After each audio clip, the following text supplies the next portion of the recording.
Ya, halo teman-teman. Salam sukses buat kita semuanya. Terima kasih banyak teman-teman sudah mampir ke channel saya ini ya. Kita doakan teman-teman kiranya diberikan selalu kesehatan sesehat-sehatnya. Amin amin amin. Nah, teman-teman, di video saya kali ini saya mau bahas sedikit mengenai mobil Suzuki Carry ya, Carry 1500 cc. Nah, jadi saya cerita dulu sedikit ya, teman-teman. Jadi kemarin siang ya, ada yang datang ke tempat saya untuk meminta tolong saya memperbaiki mobilnya. Jadi mobilnya itu pada saat masuk ke pom bensin, setelah mengisi bensin kemudian berjalan baru sekitar kurang lebih 1 kilo ya dari mulai pom bensin itu. Nah, saat dia menginjak pedal kopling ada bunyi gitu ya, semacam bunyi apa ya, jadi kayak macam ada bunyi keras gitu ya, seperti ada yang terlepas atau patah gitu ya. Nah, kemudian di saat itu gigi tongkat persneling tidak bisa dipindahkan ya. Jadi untuk memindahkan gigi saat mesin hidup nggak bisa ya, 1 2 sampai mundur tuh nggak bisa teman-teman. Lalu kondisi mobilnya itu kan ada di jalan ya, jadi saya mengerjakannya di pinggir jalan ya teman-teman ya, karena tidak jauh juga dari lokasi bengkel saya, jadi saya datang ke situ untuk memperbaiki mobil tersebut. Nah, setelah saya mengecek apa kerusakannya, ternyata terjadi kerusakan pada bagian sistem kerja kopling ya untuk mobil Suzuki Carry 15 itu ya teman-teman ya. Nah, jadi singkat cerita, setelah 1 jam kemudian saya mengerjakan, sudah selesai dan mobilnya sudah kembali ke tempatnya. Nah, jadi itu sekilas sedikit cerita dari saya buat teman-teman ya.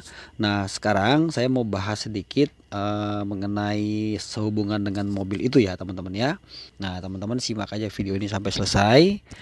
Saya sarankan jangan di skip, jangan dicepetin supaya teman-teman bisa menangkap apa yang nanti akan saya jelaskan. Buat teman-teman yang sudah subscribe dan mendukung perkembangan channel saya ini, saya mau mengucapkan banyak-banyak terima kasih. Nah, buat teman-teman yang belum subscribe, jangan lupa teman-teman untuk mendukung channel ini ya. Jangan lupa tekan tombol subscribe dan hidupkan notifikasinya. Dengan begitu teman-teman sudah berpartisipasi untuk perkembangan channel saya ini. Dan saya sekali lagi mengucapkan banyak-banyak terima kasih buat teman-teman semuanya. Biar saya terus semangat membuat konten-konten yang bermanfaat ya teman-teman ya. Oke. Nah, sekarang teman-teman bisa lihat di sini. Nah, ini ada plat kopling, dekrup sama dragher. Nah, ini bekas mobil yang saya bongkar itu ya teman-teman kemarin ya. Nah, jadi permasalahannya itu kenapa sampai ada bunyi keras gitu ya. Itu terjadi disebabkan karena bagian drag laharnya itu patah. Nih coba lihat ya. Ini untuk Suzuki Carry 1500 cc. Nah, yang saya bongkar kemarin mobil pickup itu ya. Ini patah di sini ya teman-teman, bisa lihat ya, ini patahannya. Nah, jadi ini kan masuknya ke selongsong untuk ini ya, as untuk persneling ya, transmisi bagian depan itu. Kemudian di sini kan ada kelahar nih muter ya. Nah, jadi yang terjadi itu ini patah nih teman-teman. Nah, supaya teman-teman bisa nanti menangkap apa yang saya maksud, terus kenapa sampai ini patah, apa dampaknya kok bisa ya sampai giginya nggak bisa masuk gitu ya. Nah, sekarang saya jelaskan dulu ya teman-teman ya. Teman-teman pastikan ya ikutin video ini sampai selesai supaya teman-teman betul-betul bisa mendapat manfaat ya. Karena bisa saja atau mungkin saja teman-teman yang masih awam yang belum tahu cara kerja kopling, saya mau jelaskan sekalian di sini ya. Nah, jadi semua mobil yang menggunakan transmisi manual ya, apapun jenis, bentuk, besar kecil diameternya si kopling untuk mobil manual ya teman-teman ya, bukan matic ya, itu sistem cara kerjanya selalu sama ya, apapun jenis mobilnya selalu sama ya teman-teman ya. Nah, jadi di sini caranya gini ya, saya kasih lihat dulu. Nah, kalau di mobil kita itu kan di bagian belakang itu ada namanya flywheel ya, itu adanya di karkas belakang ya, bagian belakang. Nah, di bagian belakang itu adanya namanya flywheel atau roda gila ya, itu besar ya, kemudian itu dijepit sama baut, ada yang menggunakan 6 baut, 5 baut dan sebagainya ya untuk menahan si flywheel itu. Nah, urutannya setelah flywheel barulah si kanvas kopling ini ya masuk dia kan. Nah, gini. Oke. Nah, coba lihat di sini ada gigi di sini ya teman-teman ya. Ya kan, ada semacam, coba lihat perhatikan ya gigi ya. Oke. Nanti ini masuk ke as yang ada di transmisi ya, bagian depan tuh ada as masuk sini ya teman-teman ya. Nah, urutannya habis flywheel, roda gila, kemudian kanvas kopling ya. Ini yang lebih dalam yang ini ya, yang rata. Kalau yang bagian ini ketemu sama dekrup atau matahari ya, jadi gini. Nah, baru masuknya si dekrup, ini dekrupnya ya, atau matahari istilah bengkel ya. Oke, nah baru nanti ini ada kan ada lubang baut ya, ada 1 2 3 4 5 6. Yang ini untuk pen ya, pen. Nah, ini kan di bautnya ke flywheel ya, atau roda gila. Jadi saat dimana mesin dihidupkan, maka ini semua akan berputar. Ya, ini semua berputar ya teman-teman ya, termasuk si kanvas kopling ini. Ya, termasuk ini ikut berputar. Berarti transmisi pun ikut berputar. Tapi dalam tanda kutip ya teman-teman ya, pada saat dimana kita belum menekan pedal kopling. Oke, kita lanjut ya. Kemudian urutannya setelah itu barulah drag lahar ini ya. Nah, di tengah-tengah sini kan sudah saya jelaskan tadi ya, ini masuk ke selongsong yang ada di as persneling ya, ujungnya itu ya. Nah, kemudian di sini satu keluar lagi ya, itu gigi yang masuk ke plat kopling, kanvas kopling. Oke ya, dia begini. Nah, barulah setelah itu di sini ada garpu ya. Jadi garpu ini nanti di ujungnya itu agak panjang ke sini ya. Di ujung sini tuh ada tuas ke bawah. Kemudian tuas yang ke bawah itu bagian bawahnya itu kan bolong. Itu terhubung langsung dengan tali kopling. Karena mobil carry itu masih menggunakan tali kopling ya, tidak menggunakan sistem minyak ya. Ada yang mobil macam Kijang gitu ya, itu kan sistem cara kerjanya memakai master kopling ya, master kopling atas, master kopling bawah. Tapi kalau ini enggak, dia pakai tali. Jadi di ujungnya itu ada tali. Jadi cara kerjanya seperti ini. Saat dimana kita menekan pedal kopling, dia bergerak maju. Ya, contoh gini ya, kita menekan pedal kopling maka dia maju. Nah, saat kita melepas dia kembali. Nah, saat posisi maju ke sini menekan kopling, pedal kopling kita menekan ya, barulah ini garpunya akan bergerak maju. Ya, maju sambil ini berputar. Nah, kemudian drag lahar ini akan mendorong per-per yang ada di sini ya, sehingga si kanvas kopling ini yang tadinya kejepit antara dekrup dengan flywheel, dia akan posisi bebas. Ya, saat dimana posisi ini bebas, otomatis gigi-gigi yang ada di transmisi tidak ikut berputar. Nah, barulah saat itu bisa gigi dipindahkan ya. Barulah saat itu tuas persneling bisa digeser, baik 1 2 sampai mundur tuh bisa ya. Itu kalau saat dimana mesin hidup. Tapi kalau mesin mati kan tidak perlu kita menginjak kopling, gigi bisa kita pindah dengan sesuka-suka hati kita kemana aja, karena transmisi tidak berputar. Tapi beda saat mesin hidup ya. Kalau mesin hidup itu, itulah fungsinya si sistem kopling ini. Jadi seperti itu kurang lebih gambaran cara kerjanya teman-teman. Nah, yang terjadi pada mobil ini kan patah di sini. Nah, teman-teman lihat ya, yang saya sudah jelaskan dari awal tadi ya. Karena di sini terjadi patah ya, sehingga pada saat pedal kopling ditekan ya, ini tidak bisa bekerja dengan maksimal ya, baik maju ataupun mundur. Karena si garpu di sini sudah meleset di pinggir sini. Coba lihat ya. Ini kan posisi garpu nempel di sini nih. Nih garpu kan ada 2 ya, satu nempel di sini. Ya di sini nih, satu nempel di sini. Nah, karena sisi sini sudah patah, sehingga pada saat ngopling ini tidak bisa maju secara maksimal. Jadi tidak bisa mendorong si per-per dekrup ini, sehingga tidak bisa bebas lah si kanvas kopling. Nah, paham ya teman-teman ya.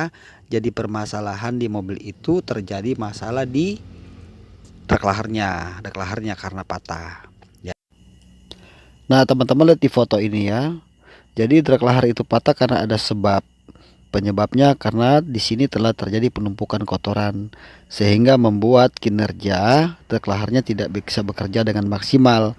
Saat maju sudah karena kotorannya banyak, akhirnya semacam kepaksa, kayak seret lah gitu istilahnya ya teman-teman ya. Itu yang menyebabkan sampai dia patah. Jadi kasusnya itu yang saya suka temui di bengkel itu, kalau di sini nggak patah ya ininya rontok ya.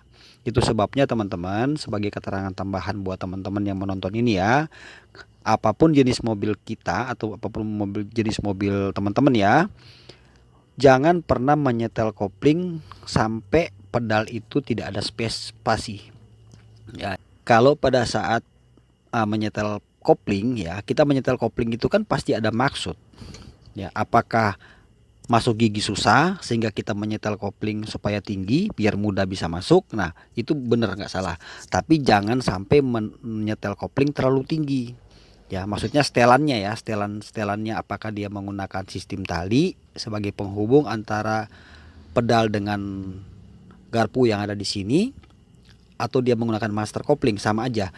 Yang jelas jangan menyetel terlalu tinggi, karena kalau pedal itu kita setel terlalu tinggi, di sini nggak ada space ya, nggak ada space gitu ya, maka ini akan menempel terus Pak Bro ya, Mas Bro. Kalau ini menempel terus ya, maka yang terjadi itu akan cepat merusak atau memperpendek usia si dek lahar ini. Karena ini boleh berputar ya pada saat apa? Saat kita ngopling, maka di sini harus ada spasi ya kan. Coba lihat ya. Nah, coba ini ada spasi ya. Ya ada spasi, ada space. Ya kalau begini terus dia mutar terus. Jadi kita mau injak kopling kek, mau enggak kek, ya kan tetap aja ini muter terus. Nah, akhirnya yang terjadi apa?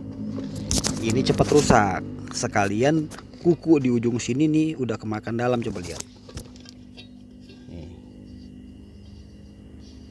Nah, teman-teman udah bisa nyambung ya yang saya maksud ya. Nah, satu lagi, saat dimana kita menyetir mobil manual ya, misalnya mobil sudah berjalan gitu ya, kaki kiri kita jangan ditongkrongin di atas pedal kopling ya. Jadi kalau pedal kopling tuh kan ada tuh pedal kopling gitu ya.